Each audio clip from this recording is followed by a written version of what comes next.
Presentes, aqueles que nos acompanham pelo nosso link na plataforma Huddle, amigos da comunidade judia, da comunidade cristã, paroquianos da paróquia onde o Padre Fernando Gross tem uma presença, vocês aqui presentes. Então nós iniciamos hoje, nesta primeira noite, em torno da Bíblia e a ecologia.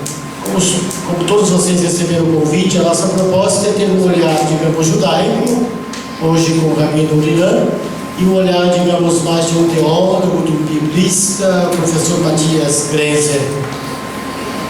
Gostaria de lembrar a todos, antes de iniciarmos, que no final, ao menos para quem está presente aqui, nós faremos um sorteio de um livro, por isso que eu tenho diversos livros em mãos, hoje como amanhã também, e na quinta-feira também. O livro será sorteado para quem está no presencial. Falando em livro, queria lembrar que nós temos alguns livros à disposição, só citar o último dele, que nós traduzimos na coleção Judaísmo e Cristianismo, esse livro do Felipe Haddad, Como Jesus lia a Torá. Sair do mal-entendido entre Jesus e os fariseus. É o 20º livro da nossa coleção. É uma alegria para mim, como responsável, diretor acadêmico do Centro Cristão dos Estudos Judaicos. Nós organizamos essas 3 noites da Semana Bíblica. É com grande alegria que eu gostaria de acolher, portanto, os 2 conferencistas desta noite. Eu não sei se a ordem é judaísmo e cristianismo, é cristianismo e judaísmo. Em todo caso, historicamente falando, queria começar com o Rabino, em seguida uma pequena apresentação do professor Matias Grenzer, e a proposta é 25 minutos para a exposição de cada um deles, e em seguida com perguntas, esclarecimentos dos presentes. Quem nos acompanha pelas mídias sociais também poderá fazer via o chat o seu questionamento, a sua pergunta. O Rabino Urilan, amigo de longa data, nós nos encontramos no Encontro Internacional do ICCJ em Roma, em 2015, encontro sobre os 50 anos de nosso Tridade. Ele é casado, pai de 2 filhos, rabino atualmente do Templo Betel, aqui em São Paulo, formado em psicologia, psicólogo pelo Instituto de Psicologia da USP e também mestre em filosofia pela PUC de Campinas. Atualmente o Rabino Uri é o vice-presidente do Conselho Rabínico Reformista do Brasil e também membro do Conselho Judaico, Conselho Nacional do Diálogo Católico Judaico. Aproveito para acolher de modo especial o nosso Rabino Gershon, que veio de Porto Alegre, que está conosco hoje, e amanhã ele fará a sua conferência aqui mesmo, na nossa segunda noite, para o Rio Havaí, aos nossos rabinos, Uri e Gershon. Professor Matias Grenzer, doutor em teologia, com pós-doutorado, professor da PUC São Paulo, possui inúmeros livros, escritos, artigos, dirige diversos doutorandos da PUC, dentre eles 3 que aqui estão conosco, prefiro citar os nomes deles: o Padre Fernando Gross, que também vai se apresentar amanhã, que nós já conhecemos, que leciona conosco no Centro de Estudos. O Padre Fernando está terminando o doutorado sob a direção do professor Matias. O professor Marivan Ramos, que é o coordenador dos nossos cursos, que está também, digamos, doutorando neste momento, e o Frei Paulo Antônio Alves, um religioso de Sion, que também é doutorando do professor Matias. Então, o nosso agradecimento a ele pela presença, professor de História de Israel, de Hebraico Bíblico, do Pentateuco, dos Profetas e livros sapienciais na PUC, e desde 2011 ele é o líder do grupo de pesquisa Teatro, Tradução e Interpretação do Antigo Testamento na PUC São Paulo. Sejam todos bem-vindos, muito obrigado. E agora então com o Urilan, a palavra Muito obrigado pela presença.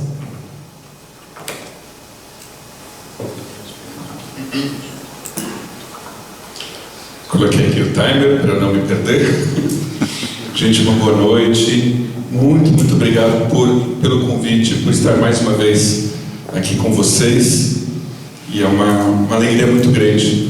Nós estamos num momento justamente de contagem regressiva para o Ano Novo Judaico, para o início de um novo capítulo na nossa história como povo. Estamos indo para o ano 5.783, daqui a cerca de um mês.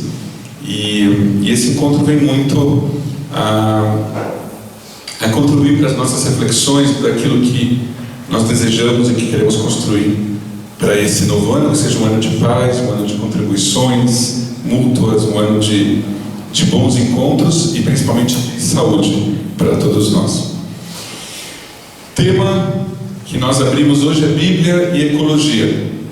E graças a Deus, justamente graças a Deus, nós temos muito que falar sobre Bíblia e sobre ecologia. A ecologia faz parte do texto bíblico em muitas referências.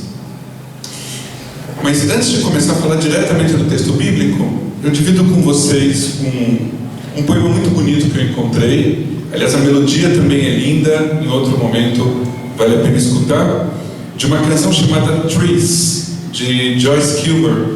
Não sei se alguém conhece, eu não conhecia, mas vale a pena ir atrás. O Joyce Kilmer viveu de 1886 a 1918, ou seja, morreu jovem, e esse poema então tem mais de 100 anos. E ele diz assim: penso que jamais verei poeta tão belo. Não, desculpe. Penso que jamais verei poema tão belo quanto uma árvore. Uma árvore cuja boca faminta está colada contra o seio doce e abundante da terra. Uma árvore que olha para Deus o dia inteiro e levanta seus braços cheios de folhas para rezar. Uma árvore que no verão pode vestir um ninho de sabiás em seus cabelos, em cujo colo a neve se deitou, que vive intimamente com a chuva. Poemas são feitos para bobos como eu, mas somente Deus pode fazer uma árvore. Esse poema me tocou bastante e através dele eu começo então a nossa conversa. Esse poema, de alguma maneira, ele ecoa uma brachá, uma bênção judaica, que nós costumamos falar quando a gente vê algo bonito, e na verdade eu trago ela um pouco ampliada, também como citada há muito tempo no Talmud, no Tratado do Brachot. Ela diz assim, eu vou começar o início em hebraico: Tanu Rabanan, Aroe Pil Kov Vekvov Omer Baruch Atah Adonai Eloheinu melech haolam Meshane et habriot. Os sábios ensinaram: aquele que vê um elefante, um macaco ou até mesmo um abutre, recita: abençoado seja o Eterno, nosso Deus, soberano do universo, por fazer criaturas diferentes. E ele continua: Ra'abri ot tovot ve'ilanot tovot. Aquela pessoa que viu criaturas bonitas ou belas árvores, recita: Baruch atah Adonai Eloheinu melech haolam shekacha lo be'olamo. Abençoada seja a fonte da vida, o Eterno nosso Deus, por ter essas coisas no seu mundo, por ter colocado esses seres no seu mundo. Entre esses seres, e aqui eu não quero fazer nenhuma diferenciação com os macacos e os elefantes, que também são lindos, cada um do seu jeito, mas entre esses seres eu vou focar na árvore. E a gente começa a falar da Etz Chaim, a árvore da vida.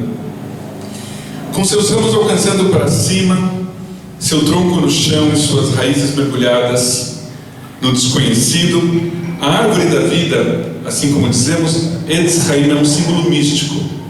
Em muitas culturas e religiões, não só na tradição judaica, que liga o céu, a terra e até aquilo que tem debaixo da terra. A gente pode dizer também que a árvore da vida ela conecta o mundo espiritual ao mundo material. E conecta o ser humano também ao divino e ao material. A árvore da vida era destaque em vários aspectos diferentes do pensamento judaico também.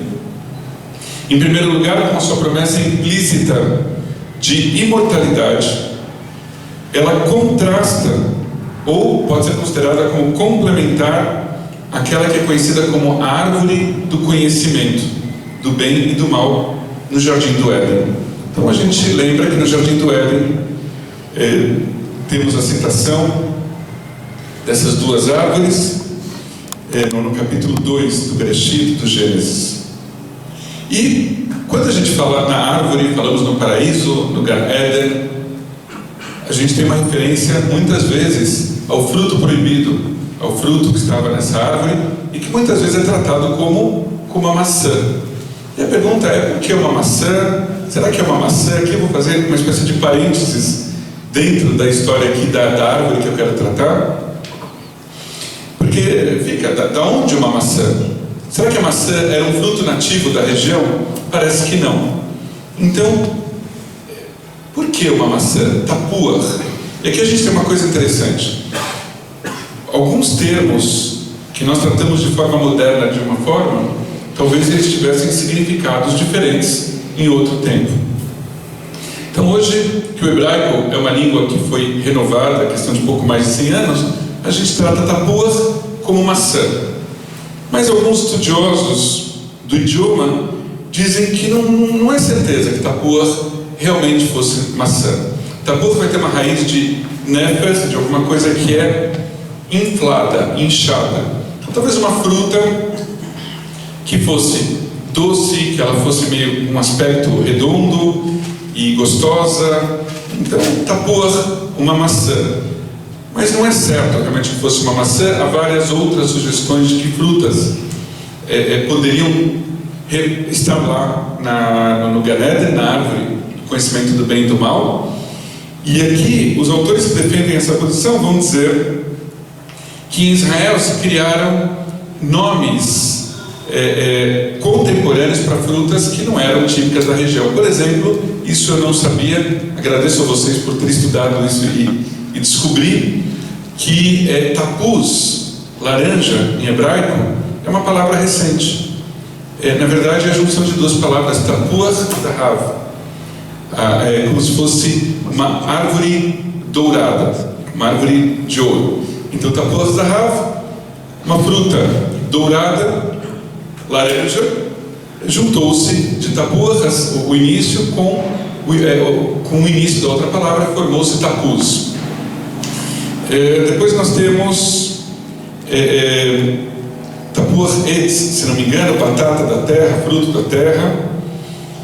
Não, tapuar etz, desculpe, tapuar adamá, na verdade é a batata. Tapuar etz é como, de forma moderna, no hebraico moderno foi chamada a maçã, para diferenciar dos outros frutos do tapuar adamá e de tapuar zahav, de tapuz. E aí com o tempo só ficou mesmo tapuar como a maçã. Mas não necessariamente esse é o termo, vamos dizer, tapuar é uma espécie de fruta com uma certa característica, é um genérico de várias possibilidades de frutas, mas não necessariamente a maçã. Vamos voltar um pouquinho para a árvore, deixar a maçã do conhecimento de lado, já que a gente não obteve esse conhecimento de que fruta exatamente era. E aí nós chegamos na tradição judaica, cabalística. A gente tem a árvore da vida, alguns de vocês devem conhecer. Uma espécie de um esquema com 10 atributos ou 10 emanações que estão interligadas, que representam a própria noção do, vamos dizer, como se fosse do funcionamento. Alguns vão falar da mente de Deus ou do funcionamento do divino. Então a Etz Haim, que nós temos Keter, Binah, Chokhmah e assim por diante, até chegar em Malchut, ela vai conectar o mundo físico até os mundos espirituais mais elevados. Tem todo um desenvolvimento desse pensamento através da Kabbalah, chamada Kabbalah Luriânica, a partir do pensamento do Rabino Yitzhak Luria. Mas, voltando mais para o texto bíblico, a gente tem uma citação de Etz Chaim, da árvore da vida, de uma forma um pouco menos, vamos dizer, viajante, um pouco mais concreta. E aqui eu vou tomar liberdade para fazer o primeiro canto. Eu separei aqui 3 ou 4 cantos que eu quero fazer hoje. Um deles é esse. Etz Chaim hi lama chazikim ba vetomchea mehusha derachea dachei noam vechol netivotera shalom. E o canto continua. Ele diz assim, uma passagem de Provérbios: Etz Chaim hi, essa é a árvore da vida para quem a mantém, feliz de quem a sustenta. Seus caminhos são agradáveis e todas as suas trilhas são de paz. Então, esse canto nós cantamos na sinagoga, Rabino Gershon na sinagoga dele, na Sibra, eu na minha, na Betel, em todas as sinagogas, no momento em que a gente fez a leitura da Torá, do Sefer Torá, dos rolos da Torá, e levamos então esses rolos da Torá para dentro da Arca Sagrada. E aí nós cantamos essa melodia e a gente vê a referência à Torá como sendo a árvore da vida. Então não só a árvore no sentido concreto, mas essa representação em si, a árvore de forma simbólica, para aquilo que a gente tem de mais sagrado, que é a Torá. Outro elemento que a gente pode falar de árvore está ligado a... Assim, a gente tem uma festa inteira dedicada às árvores. Tu Bishvat, o ano novo das árvores, costuma acontecer pelo calendário gregoriano em janeiro, segunda quinzena de janeiro, talvez início de fevereiro. Tu Bishvat, tu quer dizer, representa o número 15. Então é o meio do mês judaico de Shvat. Sempre que tiver o dia 15, eu adoro citar isso, é sempre lua cheia, porque os meses judaicos eles são lunares. Então cerca de 29 dias a 30 dias. Então dia 15, sempre lua cheia, a lua cheia do mês judaico de Shvat, mais ou menos no momento que o inverno começa a ceder no hemisfério norte, aqui no Brasil, e começam a surgir as primeiras flores das shkediot, das amendoeiras. Então aqui a gente tem também o elemento das árvores e um símbolo muito concreto, né, do florescer das amendoeiras nesse momento. E se diz que Israel inteira sai para passear, para ver as florzinhas que vão surgindo em vários lugares do país. Então, a árvore como metáfora. Deixa eu ver quanto tempo eu tenho. Tem uma ideia? Só para não me perder aqui, que eu queria mais 10 minutos. Então deixa eu acelerar um pouquinho algumas coisas. A árvore como metáfora. Os seres humanos também são comparados às árvores, de muitos pontos de vista diferentes. Nós, como as árvores, nós somos formados tradicionalmente dos elementos que nós conhecemos como terra, água, ar e fogo. No caso do fogo, representando o sol. Os elementos básicos das árvores, as raízes, os troncos, os galhos, as folhas, os frutos, servem de alegorias para que a gente possa falar da complexidade da natureza humana ou de grupos humanos. Às vezes nós falamos, por exemplo, no povo judeu, quem desse povo representa as raízes, quem representa o tronco, quem representa os galhos ou as folhas. Então, a árvore muitas vezes serve de referência para a organização da complexidade humana do indivíduo ou mesmo de grupos humanos. As sementes das árvores lembram para a gente que da morte vem o renascimento. Na tradição cristã, a ressurreição, né, algo que parece morto e que renasce. Na tradição judaica, a ideia da sempre possibilidade de regeneração. O crescimento das árvores na primavera também trazem esse elemento. As árvores genealógicas, como nós falamos das nossas gerações, pessoas que têm raízes profundas, enfim, muitas referências simbólicas, metafóricas, a partir dos elementos das árvores, são usadas para os seres humanos. Muitas árvores diferentes correspondem a atributos diferentes, como O salgueiro, que é uma árvore também conhecida como chorão, e ela está ligada à tristeza. Na tradição judaica, o chorão, ele aparece como um dos elementos das suas folhas da festa nossa de Sukkot, das 4 espécies que aparecem em Sukkot, a aravá, se não me engano. Então a gente tem, que é conhecida em português como chorão. A gente tem a oliveira, que simboliza a reprodução. A gente tem o cedro do Líbano, que lembra a ideia de poder, de glória e assim por diante. E a Bíblia vai com muitas outras citações relacionadas às árvores e ao mundo vegetal. Seguindo mais um pouco, a gente tem no Cântico dos Cânticos, em hebraico, no Shir HaShirim, várias referências ao mundo vegetal e às árvores, mas não só árvores. Então a gente tem que Shoshaná ben Achochim, como uma rosa entre espinhos, assim é o meu amado entre as filhas. Como uma macieira entre as árvores da floresta, assim como o meu amado é entre os filhos. Então, a amada entre as filhas, na verdade, e o meu amado entre os filhos, falando desse encontro. Depois, ainda no Cântico dos Cânticos, o meu amado é meu e eu sou dele, que pastoreia entre as rosas, em algumas traduções entre os lírios. Quem é esta que vem do deserto, com perfume de mirra e de incenso? Então aqui, a natureza relacionada à beleza do encontro, que podemos ter aí várias leituras do encontro com Deus, do encontro entre uma pessoa e outra. E tem um canto muito bonito, a tradição judaica trouxe muitos cantos, ainda hoje muito populares em Israel, não só no meio religioso, mas fora dele. Então aqui eu trago o meu segundo canto.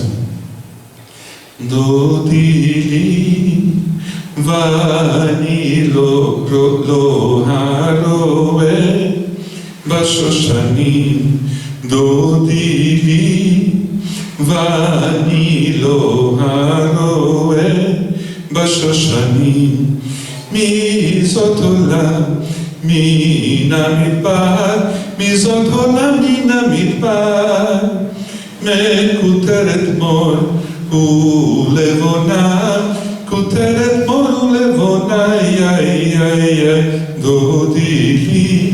E assim ela segue. Muito cantada na comunidade Kol HaNeshama, em Jerusalém, uma sinagoga de rito reformista, liberal, em Jerusalém, muito querida nossa. Bom, eu vou me adiantar aqui um pouco. O texto bíblico, ele inspirou também muito a própria poesia e a música contemporânea em Israel.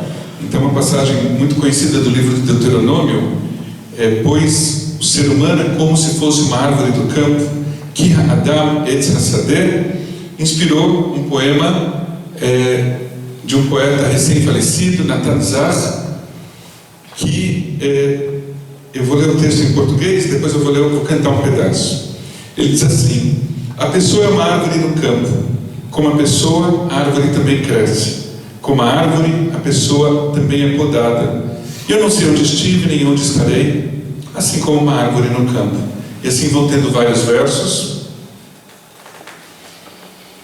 e o poema, o canto é assim: Ki Adam עץ השדה, כמו אדם, גם העץ צומח, כמו העץ, האדם ניתן, ואני לא יודע איפה הייתי ואיפה אהיה, כמו עץ השדה, כמו עץ השדה. No último verso, ela diz: amei e odiei, experimentei isso e aquilo. Enterraram-me em um lote de pó e sinto um gosto amargo na boca, como uma árvore do campo.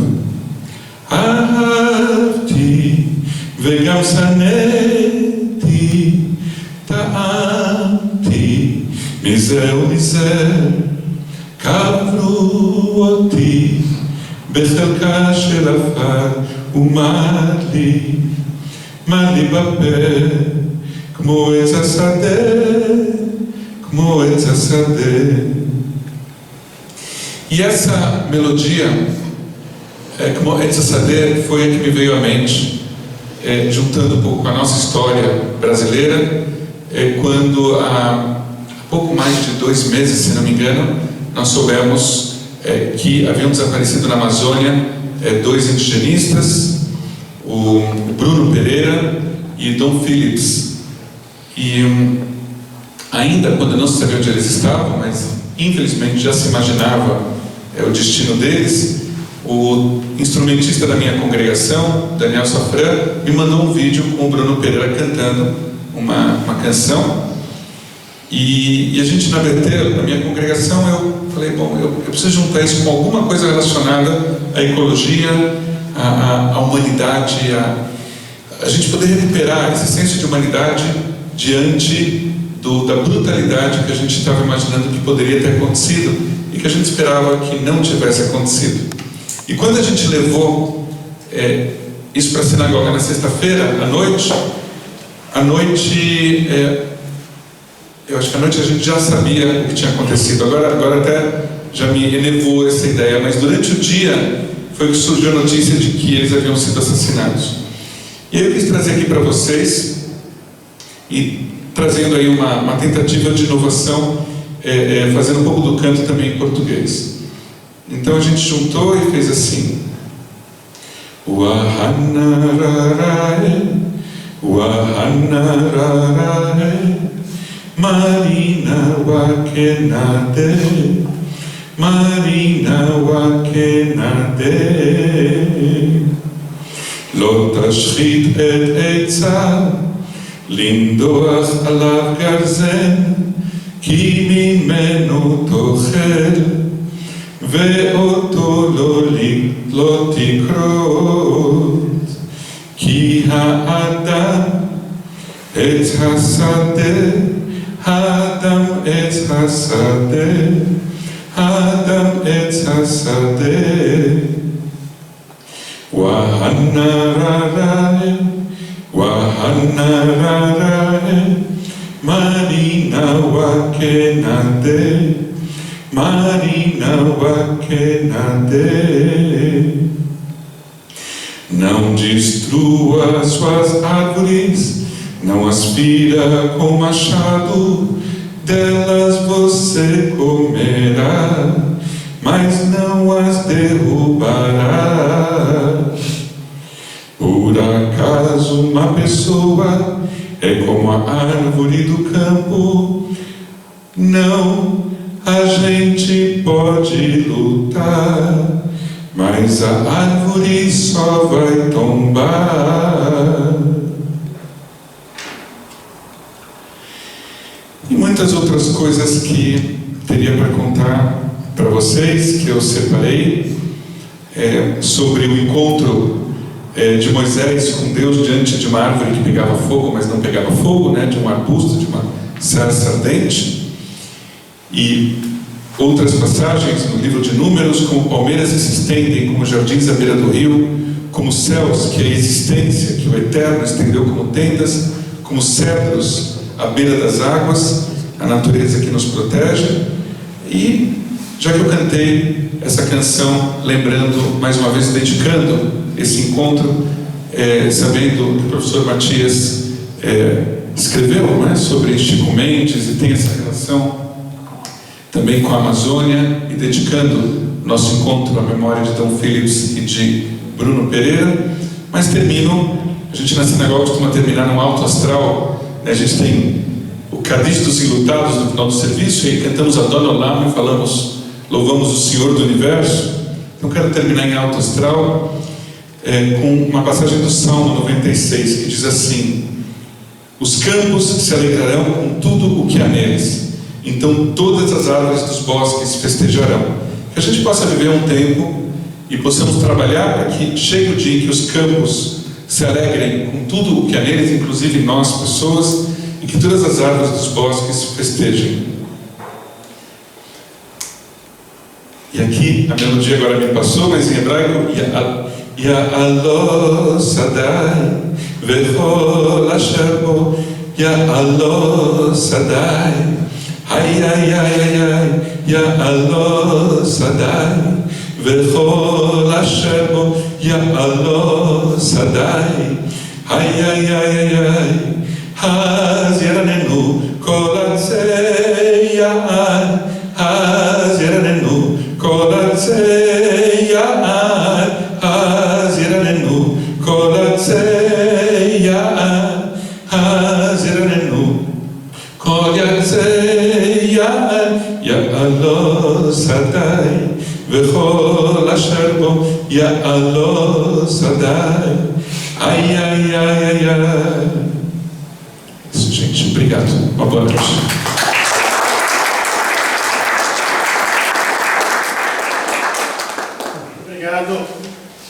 Obrigado, Rabino Unidão. Além de Rabino, a Sinagoga Beitel está de parabéns. Tem um Rabino e um Razan ao mesmo tempo. Muito obrigado por nos encantar também com esses nigoninhos, com este canto, esses cantos. Eu passo a palavra agora ao professor Matias. Eu dizia no início da minha apresentação que o Rabino é casado e tem 2 filhos. Não disse do professor Matias, que também é casado e pai de 2 filhos. Então eu estou aqui entre 2 pais. Vamos ouvir o segundo pai, depois de ter ouvido o primeiro. Claro. Boa noite a todos. É uma emoção bem boa estar com vocês e neste encontro tão especial, não com os amigos rabinos também, não. Me dá muita alegria estar junto ao Rabino Uri nessa mesa e também junto ao Rabino Gershon. A minha proposta é bem simples. Nestes últimos anos, eu comecei a reler a Torá, procurando por aquilo que a Torá nos traz de reflexão, não somente sobre Deus e sobre o ser humano, mas também sobre os demais seres, ou seja, os vegetais, os animais e aqueles seres que chamamos de abióticos, que são fundamentais para que o ser humano e os outros seres possam existir neste mundo: a água, o ar, o solo e o calor. Mas sim, minha proposta é super simples. Não quero apresentar um pensamento meu. Também não vou me arriscar a trazer uma reflexão bonita, mas sistemática, como o Rabino Uri trouxe para nós. Foi muito bom o Senhor ter começado, mas a minha proposta é acolher com vocês 5 versículos, uma pequena narrativa do 2º livro da Torá, em hebraico Shemot, para os outros Êxodo, indo ao encontro de uma imagem, a fuligem.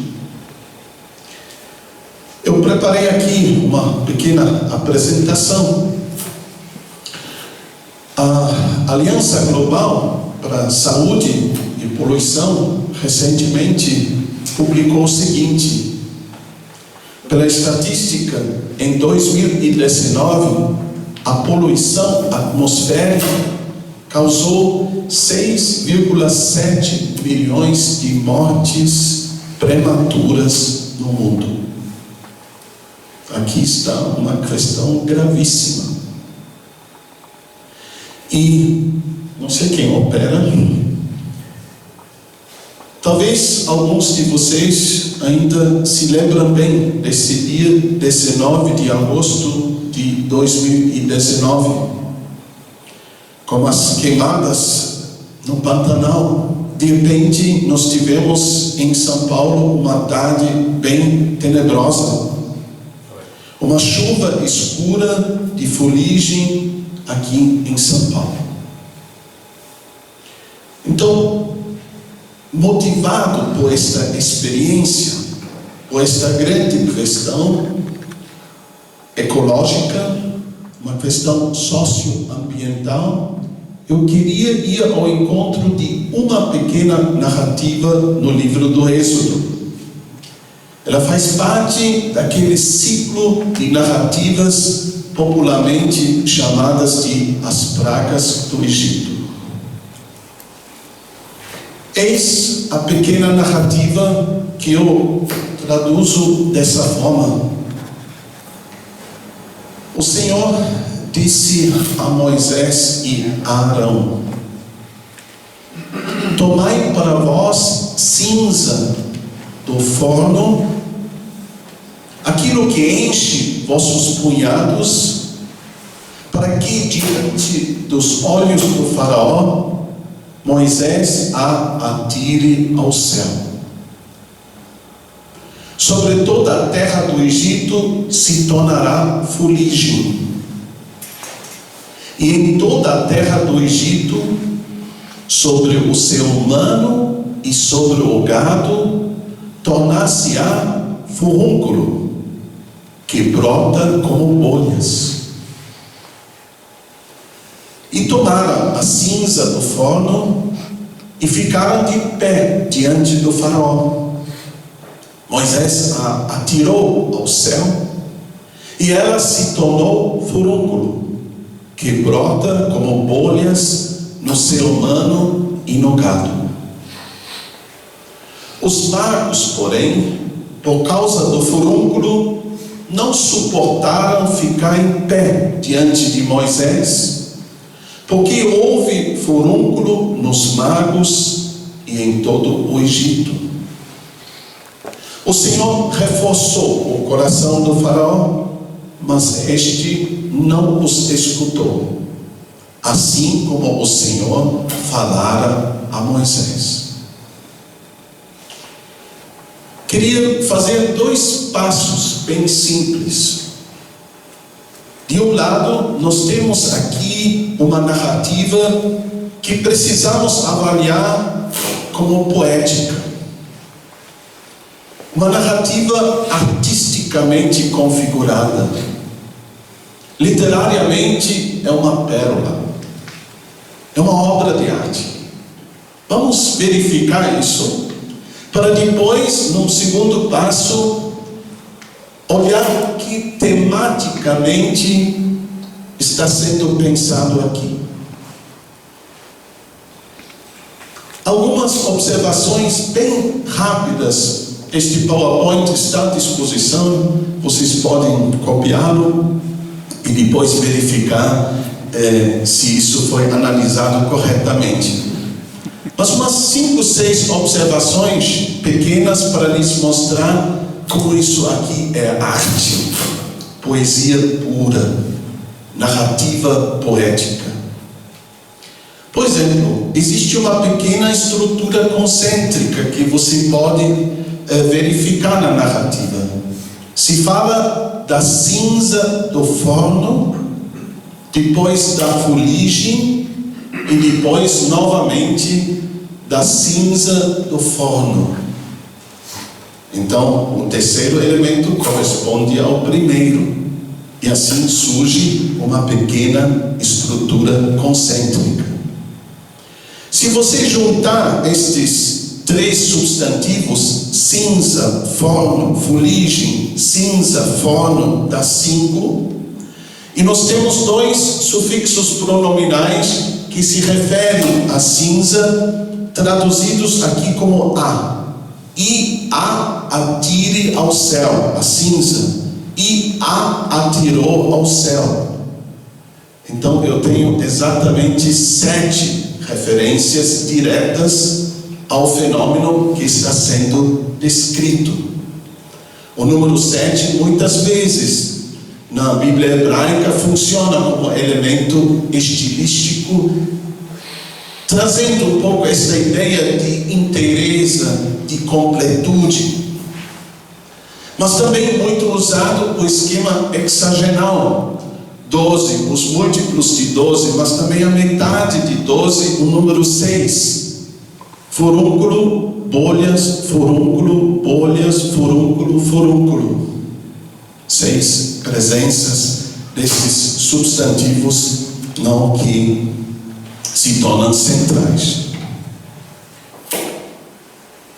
Eu tenho uma linda moldura, o tetragrama, o nome de Deus, mencionado uma vez logo no início.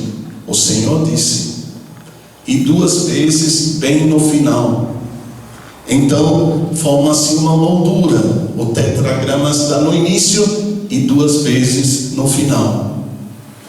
Eu tenho lindos paralelismos, por exemplo, sobre o ser humano e sobre o gado. Interessante, não como o gado aparece junto, isso está sendo repetido. Eu tenho uma outra estrutura concêntrica formada por estes 2 espaços, o céu, que está, os céus e a terra. Então, ao céu, depois 2 vezes sobre toda a terra, ou em toda a terra, e mais uma vez ao céu. Então, outra estrutura concêntrica. E para terminar, se eu juntar as personagens, todas, os seres humanos, o próprio Senhor Deus e o gado, eu tenho 21 menções de personagens, o que é um múltiplo de 7. Também isso, talvez bem planejado. Também se destaca o único discurso direto nesta narrativa. A única vez que o narrador empresta sua palavra a uma de suas personagens, somente se escuta um discurso direto do próprio Senhor Deus.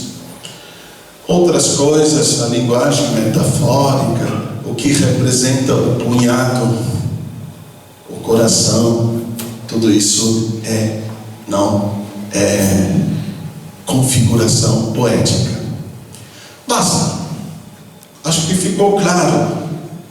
Aqui está uma obra de arte, uma micronarrativa, poucas palavras, mas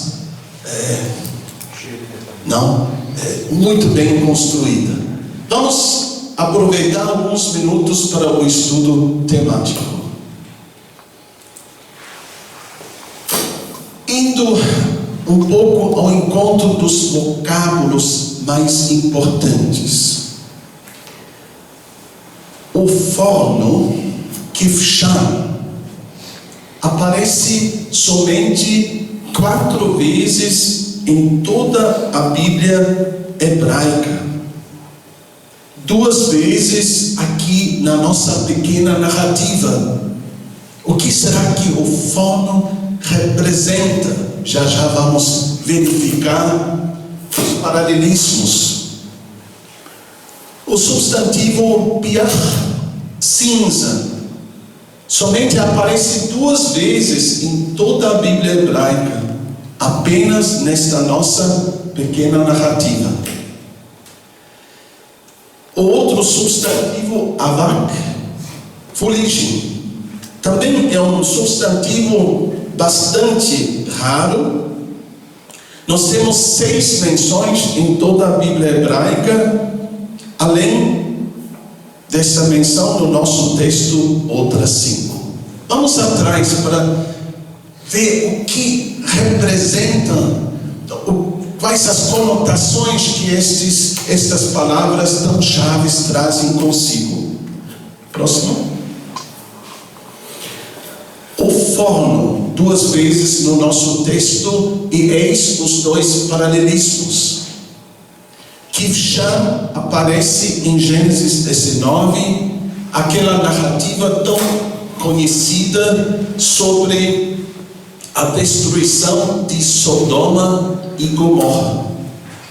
Abraão avistou a superfície de Sodoma e Gomorra e toda a superfície da terra na imediação, viu que a fumaça da terra tinha subido como a fumaça de uma fornalha, de um kivsham.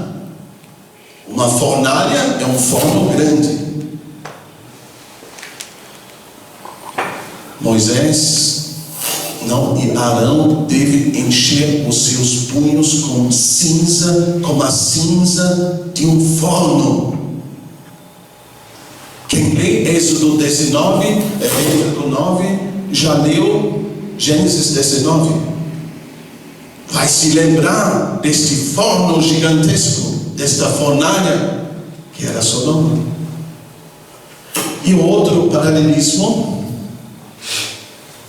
a outra fornalha, quando o povo chega ao Monte Sinai, todo ele era fumaça, porque o Senhor descera sobre ele em meio ao fogo. Sua fumaça subia como a fumaça de um kifchã, de uma fornalha, e todo o monte se sobressaltou.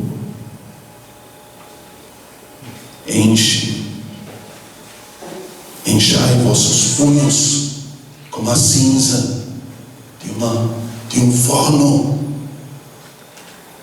Este monte tão significativo, o lugar mais importante na face da terra, era um forno, não?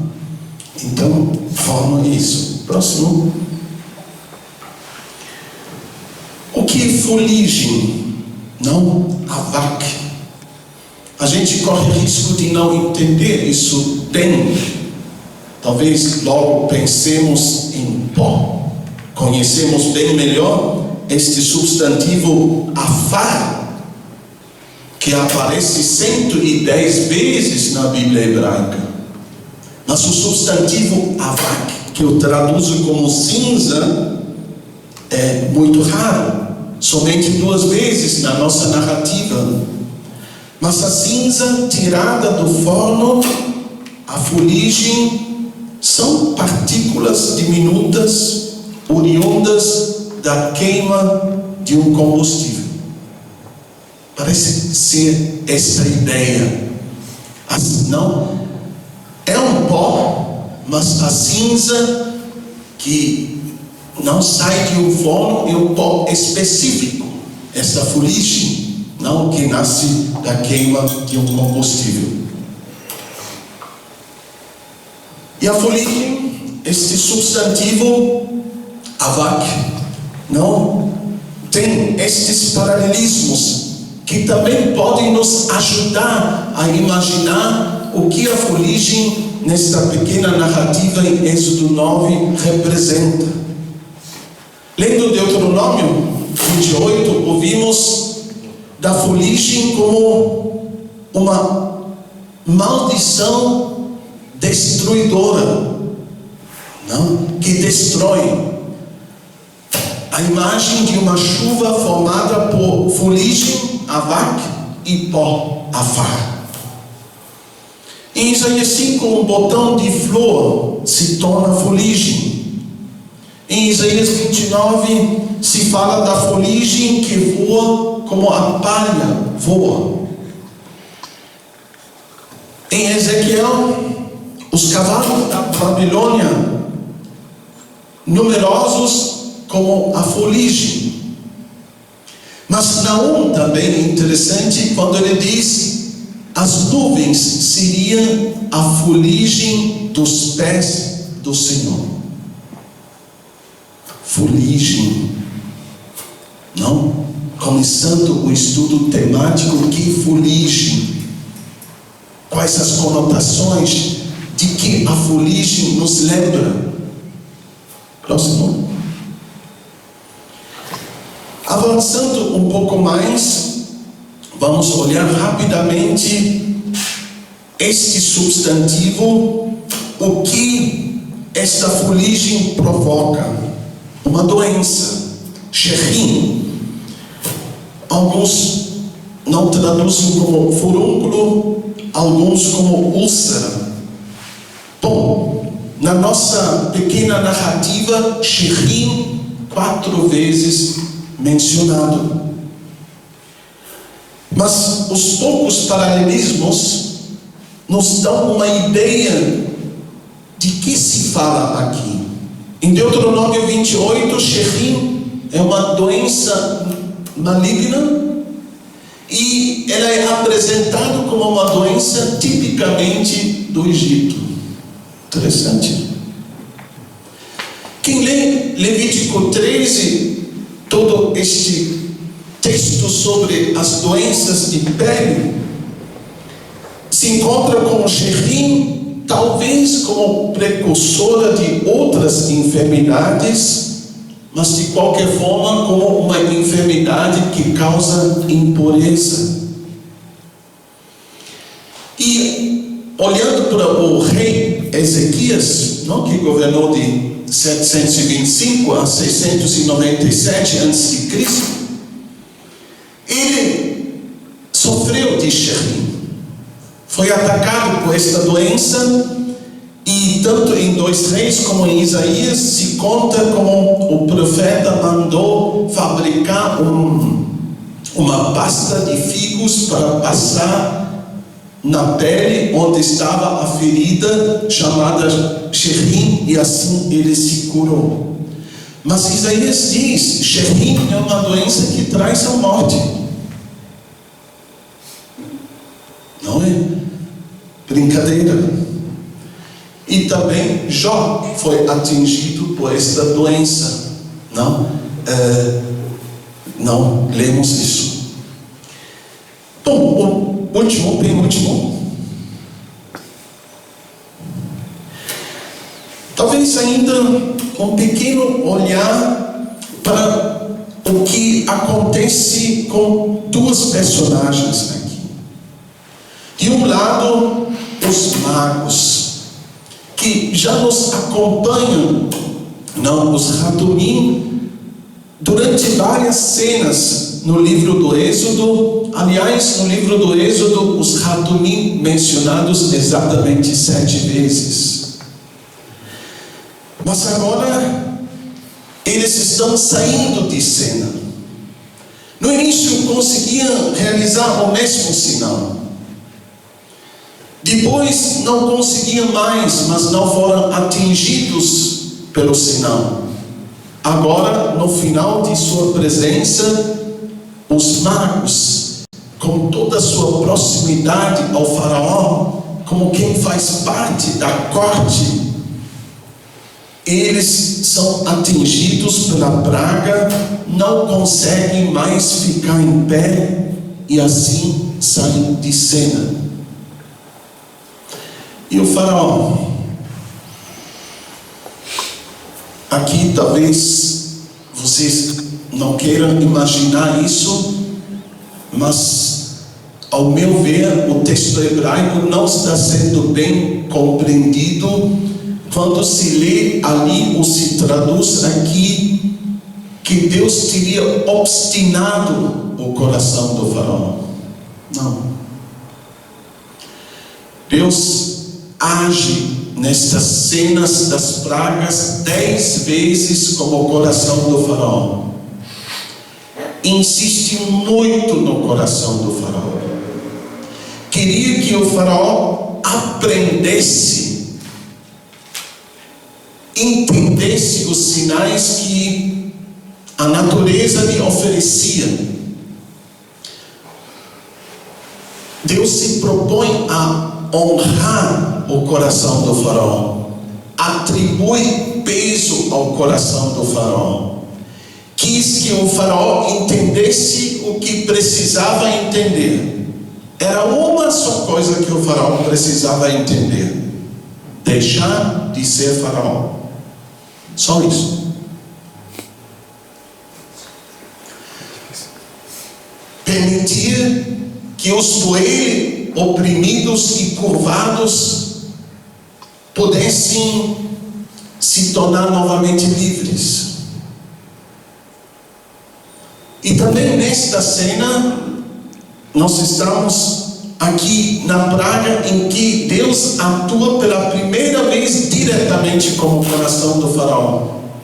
Eu traduziria este verbo vayechazak, vayechazek, não, é o grau, é o pie, como reforçou, deu forças ao coração do faraó, para que o faraó, não, o coração representa a razão, o raciocínio, para que o faraó fosse capaz de pensar o que precisava pensar, dizer: eu saio,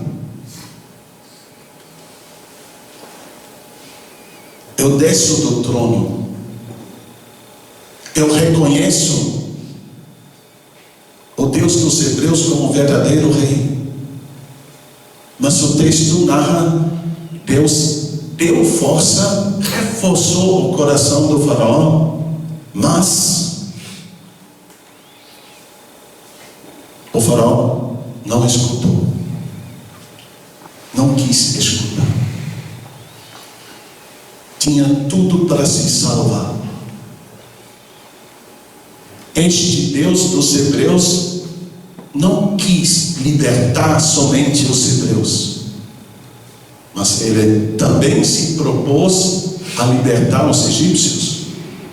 Basta ler o final do capítulo 3. Aqueles egípcios, e sobretudo as mulheres egípcias, que equiparam os hebreus com objetos de ouro, objetos de prata e vestimentas, para que pudessem enfrentar a viagem, lá está o verbo natsal, libertaram o Egito.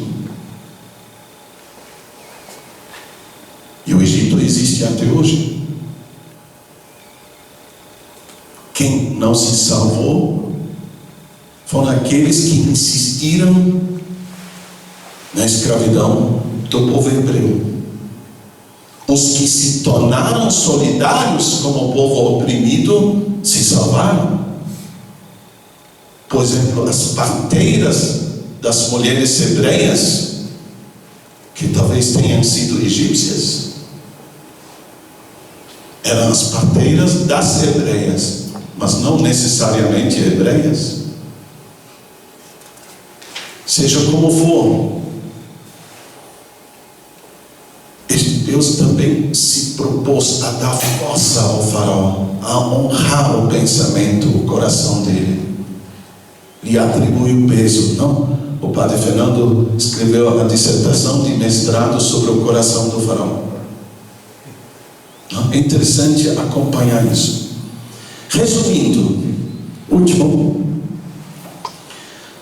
eu atualmente, como lhes disse, procuro reler a Torá com esta pergunta: o que nesta obra tão magnífica, patrimônio cultural de toda a humanidade, reconhecendo que a Torá primeiramente pertence aos nossos irmãos mais velhos, mas nós como cristãos lemos a Torá juntamente a eles.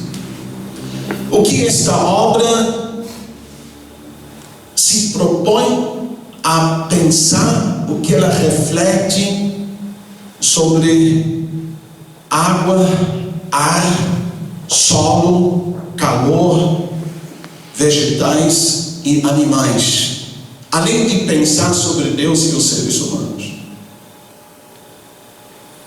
Qual a reflexão que lá está? E assim, já li algumas partes, mas ultimamente eu estou lendo essas narrativas sobre as 10 pragas. E neste ano foi possível publicar 2 estudos já no início do ano, num livro sobre os 50 anos da teologia da libertação. Eu defendi a tese: a teologia tem que ser verde. Ela tem que assumir este compromisso de pensar numa coexistência harmoniosa entre os seres humanos e todos os outros seres. Porque esta é a vontade de Deus. E quer aprender isso? Então leia primeiramente o Pentateuco. E assim eu interpretei a segunda narrativa sobre as pragas, não a proliferação das rãs. E ontem foi publicado um outro estudo, saiu lá em Belo Horizonte, na revista Perspectiva Teológica, a única A1 que temos no Brasil. Ontem eu apresentei a releitura da 7ª narrativa sobre as pragas, a chuva de granizo, chamando o estudo Aprendizados com a Catástrofe Climática. Somente permitindo que o texto diga o que ele se propõe a dizer, fazendo este trabalho de interpretá-lo. Os 2 estudos estão online, pode baixar gratuitamente, custa nada. Ou entra no academiaedu.edu, procura por meu nome, ou joga isso no Google. Não tanto o capítulo do livro está lá, e a revista você pode acessar online também. Então, nada mais do que isso. Nestes 41 anos que eu não tenho esta possibilidade de ler a Torá, eu nunca quis dizer o que eu penso. Seria pobre demais. Não como às vezes brinco, quando eu quero dizer o que eu penso, eu chamo minha esposa, abro uma garrafa de vinho e converso com ela, já que ela se casou comigo, que ela me aguente um pouco, né? Mas esse não é minha tarefa. Eu procuro mostrar simplesmente o que estes textos trazem de reflexão, o que ali está sendo pensado. Tentar descobrir isso de forma autêntica. Vou fechar com uma frase que o faraó diz ao enfrentar a catástrofe climática: eu e meu povo somos perversos. Rechaim.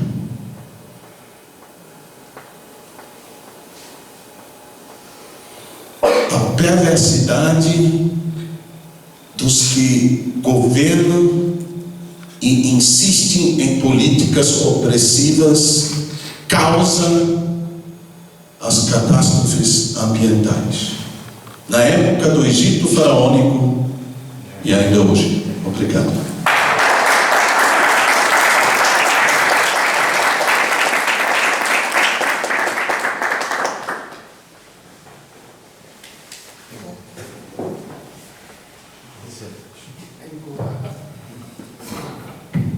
Excelente, muito obrigado, professor Matias. Agora chegou o momento das perguntas ou partilhas, vocês que estão aqui presentes ou aqueles que nos acompanham pelas mídias, através da plataforma Handel. Eu queria começar com uma consideração, uma pergunta no fundo para vocês dois. Do meu modo de ver, vocês se encontram. E como é que se encontram nas duas exposições? Eu resumiria assim, e se eu estiver enganado, por favor, me corrijam. Tu és pó e ao pó retornarás. Essa, de uma certa maneira, é a nossa vocação humana, se nós aceitamos ser afar. O professor Matias não falou do afar, falou do risco. Negando de ser pó, corremos o risco de nos tornarmos fuligem, avak. Ele mostrou que são palavras diferentes. E avak é uma singularidade aqui. Uma só vez na Escritura e a tentação nossa. Talvez o faraó tenha querido ser avak, fuligem, e daí venha talvez uma das causas da sua maldade. Será que a minha intuição aqui está correta ou não? É uma provocação do professor Matias. E aonde é que eu vejo o encontro com o que nos acabou de dizer o Lilian, em particular no final, essa homenagem à Amazônia, dizendo que o homem ele é Adama, Etz Hassadeh, o homem ele é, digamos, como uma árvore do campo, mas ele também dizia, o homem é mais do que uma árvore do campo, porque ele cantava, o homem pode se levantar, lutar, mesmo sendo esse pó, é um pó que tem o seu valor. Senão ele corre o risco de ser simplesmente uma árvore do campo e, de certa maneira, tornar-se fuligem, avak, para ligar os dois termos. de acordo com a minha proposta, ou é para provocá-los a reagir, ou talvez interagir entre vocês? Bom, gostaria de comentar e dizer que eu fiquei bastante impactado pelo teu estudo, Sr. Matias. Me deixou muito a pensar também a colocação, só para trazer isso, porque quando você fala de Deus, não colocar mais peso em cima do faraó, para que o faraó pagasse por todos os seus crimes, e que muitas vezes é a interpretação mais tradicional, mas eu achei muito bonito como você trouxe. Deus estava dando força para o faraó, e essa questão do peso de caveira tem a ver com kavod em hebraico, assim, dando honra, dando condições. Faraó, vai lá, você é capaz de sair desse lugar tão arrogante, então você pensa que você deixa de ser faraó. Eu achei muito bonito quando você disse deixa de ser faraó. Me lembrou um pouco, já vou chegar no pó, mas é que eu queria trazer essa questão. Me lembrou um pouco assim, o faraó ele só precisava deixar de ser faraó. Me lembrou assim uma questão de alguns textos que a gente estuda nesse período, nesse momento que nós estamos indo para o Ano Novo Judaico, que logo depois de Sukkot, que é a festa das cabanas, das tendas, em que muita gente faz aí uma referência à passagem do momento da destruição dos templos até a festa de Sukkot, de Tisha B'Av até Sukkot. Quando, por mais belo que seja um templo, todo imponente, lindo e parece muito forte, indestrutível, talvez o nosso caminho seja sair do templo e nos tornarmos uma sukkah, né? Algo mais modesto, mais simples, mais despojado. E aí eu falo aqui, só para voltar, porque esses foram os pontos que me impressionaram bastante, e sobre essa questão do ser humano e do valor da árvore, o que mexeu comigo quando eu me reportei a esse texto, muito tocado com a situação do assassinato do Bruno e Tom Phillips, foi porque eu tinha memória dessa passagem que ia dar Metzassadeh pela música do poeta Natan Zah, que falava, e para mim era isso, era o ser humano como uma árvore no campo. E aí eu me dei conta que no texto bíblico, pelo menos a leitura que eu fiz, foi uma pergunta, uma advertência, como dizendo, o que você vai entrar numa cidade, você vai destruir as árvores, você é covarde a esse ponto? Uma pessoa pode se defender, a árvore não, né? Então, o ser humano que luta contra outro ser humano está lutando supondo que sejam com as mesmas armas ou sem armas, é de igual para igual. Agora, eu lutar contra uma árvore que não vai conseguir fugir de mim, que não tem como se defender, que não pode colocar um braço para frente, e eu vou lá e corto essa árvore, mato essa árvore, é muita covardia. Então, nessa questão, eu fico pensando, olha, a árvore tem tanto valor quanto você. Ela tem outras características, mas não haja com uma árvore como você age com outro ser humano no teu momento de raiva, no teu momento de egoísmo, porque a árvore, se você quiser transformá-la em fuligem, você pode, facilmente, ela não vai se defender, né? O outro ser humano vai tentar lutar para não ser transformado em fuligem. Então, eu vi o texto um pouco por esse lado, né? Por outro lado, o ser humano, peraí, mas você é ser humano, você é mais do que isso, você não vai atacar uma árvore que não pode se defender, você é humano. É desumano fazer isso. Então aqui eu entendo assim, a questão do tipo, vamos reforçar o humano que nós temos em nós, né? E não vamos sair cortando árvores e junto com as árvores destruindo toda a natureza e fazendo essa loucura que a gente... Exatamente 2 anos, né? 19 de agosto, nós estamos no final de agosto, São Paulo ficou às escuras às 3:30 da tarde. Então, devolvendo aí a provocação. Muito obrigado, Sr. Matias. Assim, entrando na conversa, a Torá, como ela nos enxerga como seres humanos, Deus, nas primeiras páginas, cria ou coloca o ser humano num jardim, Éden, sendo que essa palavra muitos compreendem como prazer, um lugar meramente prazeroso. Neste jardim tem água em abundância, tanto que as águas saem de Éden e chegam aos 4 cantos do mundo. Neste jardim tem todo tipo de vegetal, todo tipo de animal, e o ser humano é colocado ali. Um ser frágil, sim. Um lado nosso nós somos pó. O pó como símbolo da fragilidade, daquilo que quase nada, da limitação. Sim, nós somos pó. Não? Nesta pandemia, de novo, na minha faculdade aqui, nós experimentamos como somos frágeis.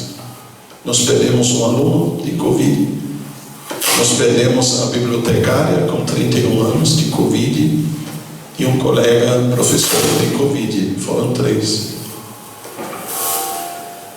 Frágeis. Mas de outro lado, neste ser frágil, bastante limitado, conforme o que a Torá nos ensina, Deus colocou o seu espírito de vida, a sua ruach, para que ela morasse dentro do ser humano, se fizesse presente, para que nós participássemos da vida que Deus oferece. E como tarefa mais nobre, este ser humano é convocado a guardar este jardim, a colocar-se a serviço deste jardim, no sentido de proteger a criação que lhe é confiada. Assim, isso é justiça. Quem não enxerga estas dimensões ambientais da nossa existência, quem não se torna ativista hoje em dia, não entendeu nada da Torá. Nada. Não consigo ver que acolheu a vocação que a palavra de Deus nos traz. E quem teve chance já de ganhar alguma proximidade a pessoas como o Bruno, etc., o Chico Mendes,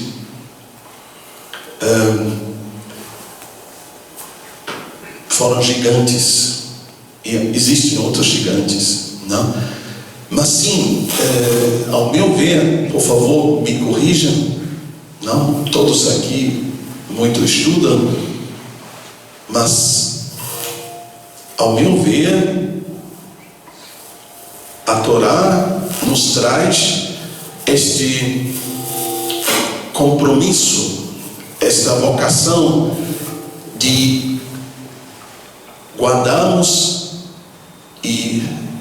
este mundo e estamos a serviço de sua preservação, não? Talvez para quem se aproxima mais como cristão e lê os evangelhos, na quinta-feira vamos ter a defesa de uma dissertação de mestrado que eu orientei. O título diz Grão e Pão, o saber camponês de Jesus de Nazaré. Este é o título. Também Jesus de Nazaré, nos 4 evangelhos, ele pensa como um camponês. E os urbanos vão ter dificuldades de entender, não? É uma verdade ligada ao campo. E assim eu entendo também a Torá.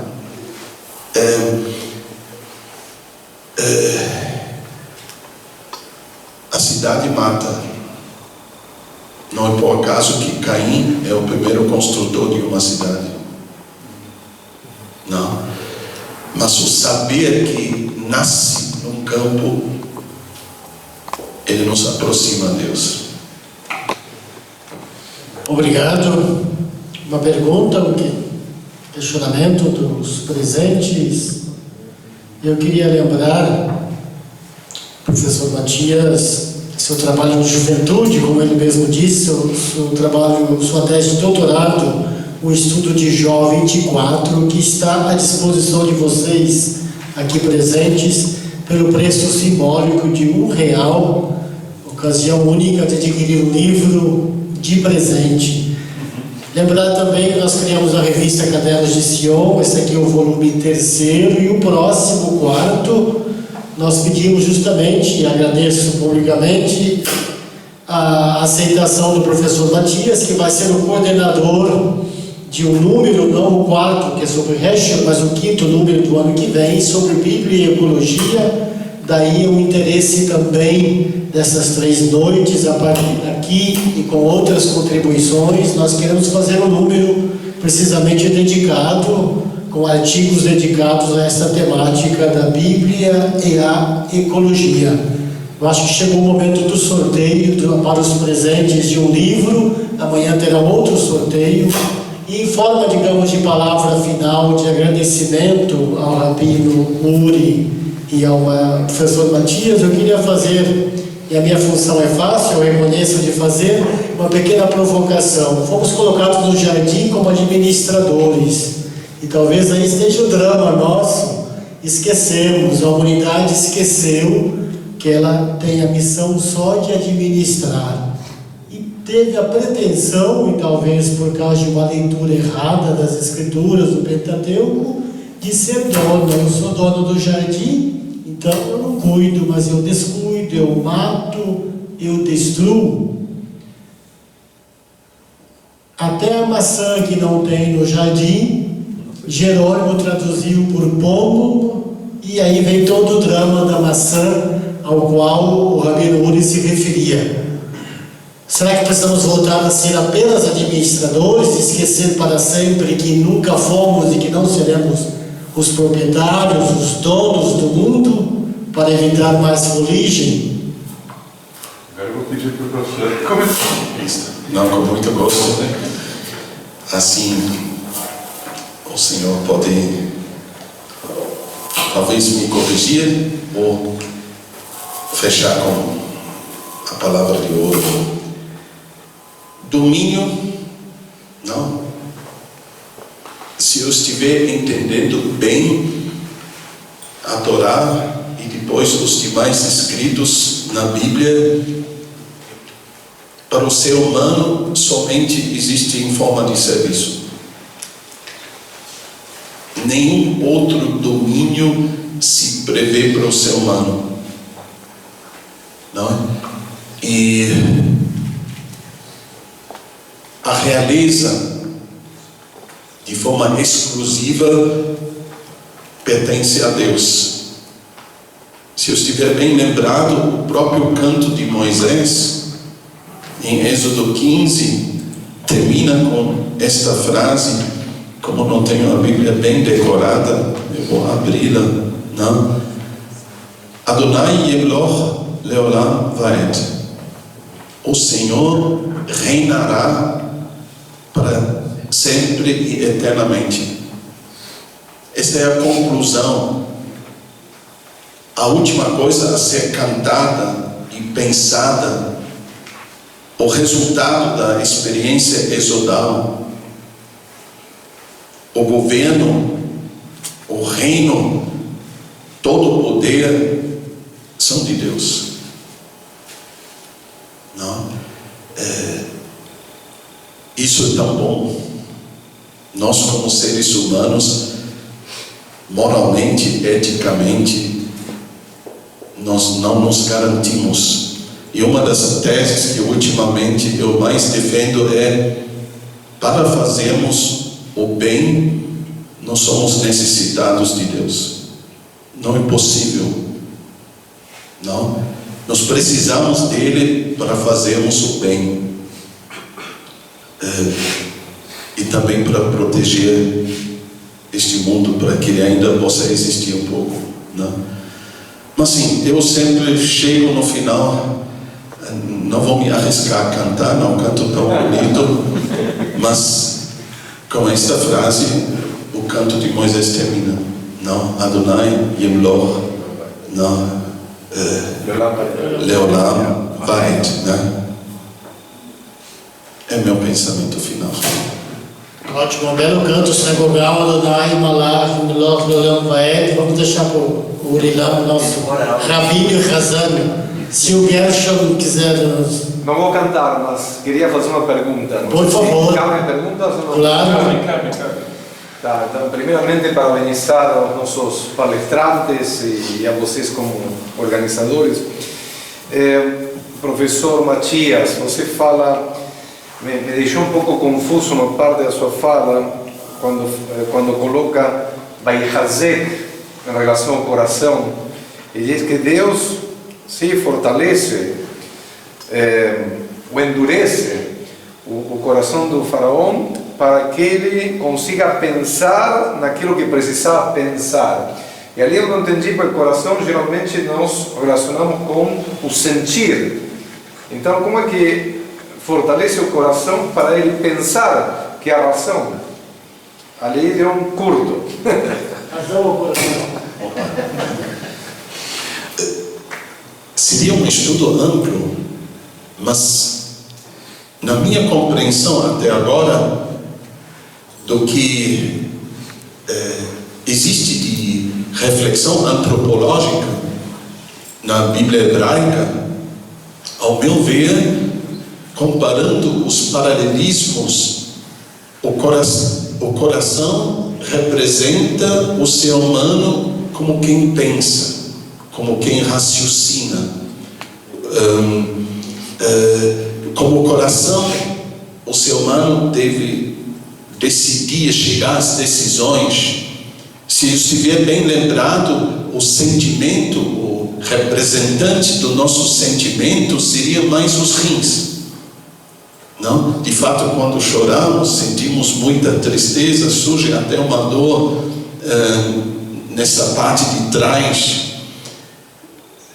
Também a Bíblia hebraica sabe que o coração funciona como um motor. O coração tem que funcionar para que todas as outras partes do corpo funcionem. Mas, assim, dentro desta antropologia, sendo que os membros do corpo se tornam representantes de certas realidades, não, do ser humano, eu tenho o coração, mas teria que verificar de novo os paralelismos como representante do ser humano enquanto raciocina, enquanto pensa. E por isso, essa preocupação tão ampla como o coração do faraó, nós temos 20 referências ao coração do faraó no livro do Êxodo, sendo que 10 vezes, exatamente a metade das vezes, Deus age ou se propõe a agir com o coração do faraó. E daí precisaria rever os verbos, não kavat no rifir, atribuir peso, dar importância ao coração dele. Hazak no pir, fortalecer, tornar forte, dar força ao coração do faraó. E até no fundo ele quer que o coração também do faraó funcione, o que talvez hoje seja a coisa mais difícil, não? Para quem governa, não ainda refletir, ainda ter um bom raciocínio estando no governo, não? Mas poderia, não vou fazê-lo aqui, indicar o que eu faço com os alunos. Temos 3, 4 boas obras em português aqui aqui sobre antropologia bíblica, mas pelo que eu vejo, os estudiosos não dizem que o coração é o ser humano enquanto raciocina, enquanto pensa. Não. Então, mas tem paralelismos que dá para mostrar isso. Não. Muito obrigado. Eu queria ir um pouco nessa direção. Acho importante e pertinente a pergunta do Rabino Gershon, porque na atualidade nós, quando falamos do coração, costumamos falar dos sentimentos, e aí de repente a gente chega no texto bíblico e pode ser que o coração represente algo diferente. Não só o coração, tem vários outros termos que têm outros significados. O significante é o mesmo e os significados vão sendo diferentes e vão mudando ao longo do tempo, né? Então eu fiquei pensando, enquanto o senhor estava dizendo Lasim Lev, né, em hebraico, colocar o coração em alguma coisa, prestar atenção. Ou eu estava pensando aqui sobre uma bênção que nós chamamos de Birkat Ahavá, né, antes do Shema Israel, a segunda bênção antes de nós lermos o Shema, né, de escuta Israel, o Eterno é o nosso Deus, o Eterno é um, e uma bênção que fala assim desse amor incomensurável que Deus tem por nós. E como é que vem esse amor? Ele vem do abraço? Não, ele vem do ensino da Torá e das mitzvot e das leis. Ou seja, mas assim, muito um amor que vem através de você ensinar a discernir uma coisa de outra. Então traz essa questão, quando você ama o Eterno, seu Deus, depois vem logo depois, ensine aos seus filhos. Então, não sei, me parece que faz bastante sentido com uma ideia de que o coração, talvez as referências do passado, eu acho que não só na tradição judaica, não vou me arriscar a falar da tradição grega, mas de que o coração tinha um outro lugar, mas me lembro de algo da faculdade de psicologia, que trazia de que na antiguidade o coração era tido como uma referência do pensar, e depois o cérebro passou a ser referência do pensar e o coração ganhou outro sentido. Então, mas aqui dá uma conversa bem interessante. Como? Aí começa a lançar ali os personagens, né? Aristóteles, Sócrates, um monte de gente aí, bicho. Aí vai. Mas eu queria reagir aqui a sua fala anterior, né?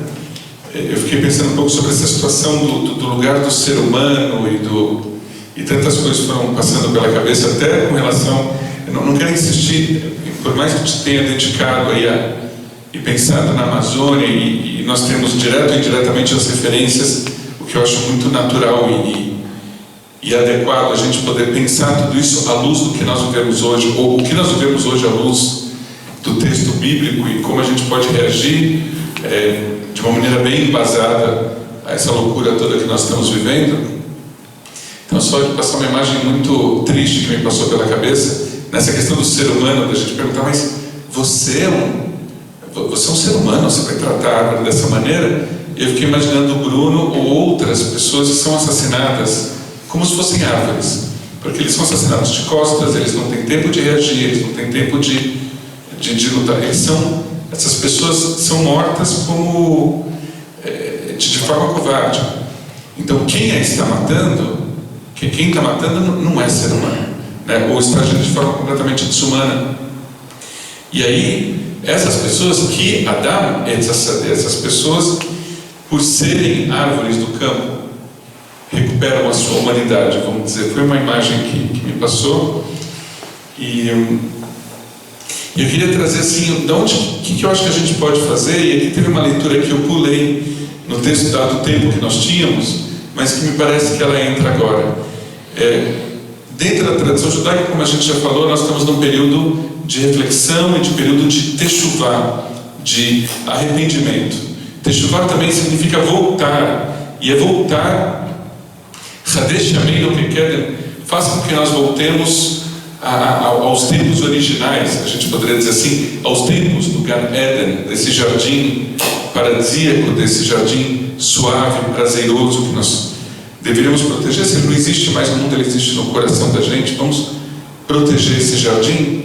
E aí eu me deparei com essa passagem desse rabino, Reb Dovid, um rabino racídico de Torna. Eu confesso que eu não fui pesquisar onde fica Torna, mas em algum lugar da Europa. Não sei se o rabino Gershon, aí com o Rebbe Google, você poderia... Estou brincando, Gershon. Torna, D-O-L-N-A, rabino Dovid, do século XIX. Ele diz assim: se uma árvore não recebe água suficiente devido à falta de chuva ou de orvalho, ela secará. Mas uma vez que a seca termina e essa árvore recebe água suficiente, a sua umidade volta e ela volta a produzir frutos.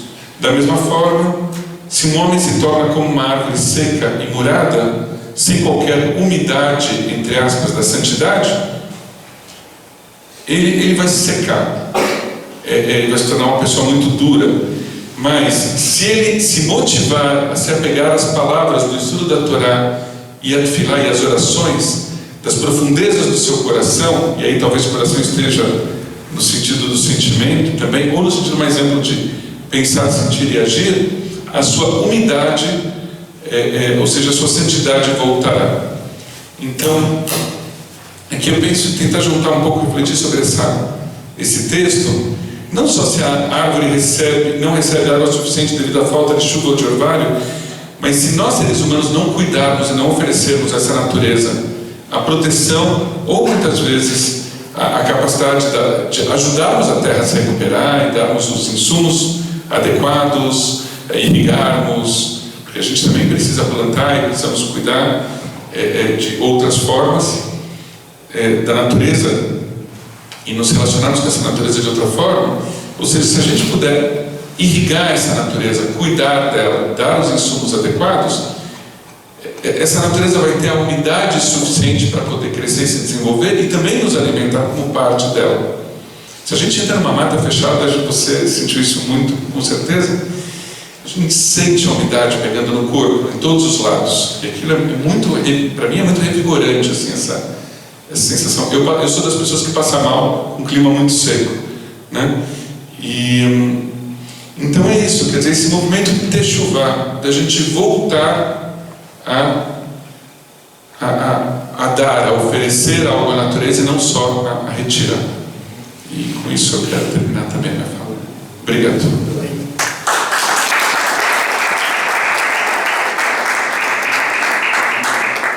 Agradecendo ao Rabino Murilan e também ao professor Matias Grenzer. O professor Matias Grenzer tinha dito e acentuado dois números importantes, o número 12 e o número 7, na nossa lista de presença.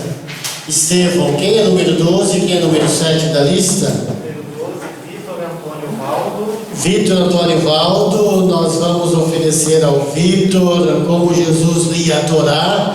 E o Vitor é o nosso Bener Hossein, ele que faz as filmagens dos nossos eventos, que em seguida sobem para o site. E o número 7? Rafael Floriano Pereira. Rafael Floriano Pereira, olha aí, vamos te oferecer o último número do caderno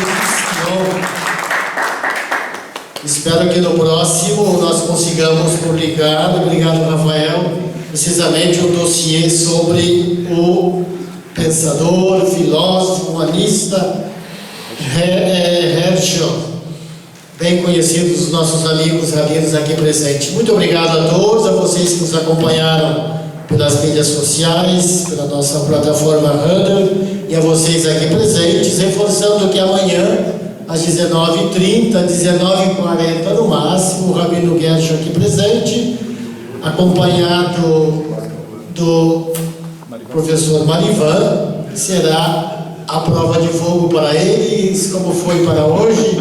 Fogo, brincadeira, na verdade é uma prova muito fácil. Muito obrigado, muito gostoso a partilha com vocês. Obrigado a todos e tenham uma boa noite. Shalom.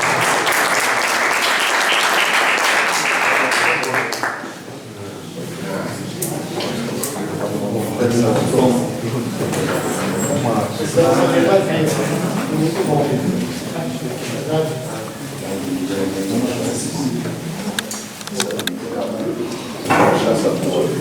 Essa foi Tem isso, tomar todo mundo, tomar um pouquinho também.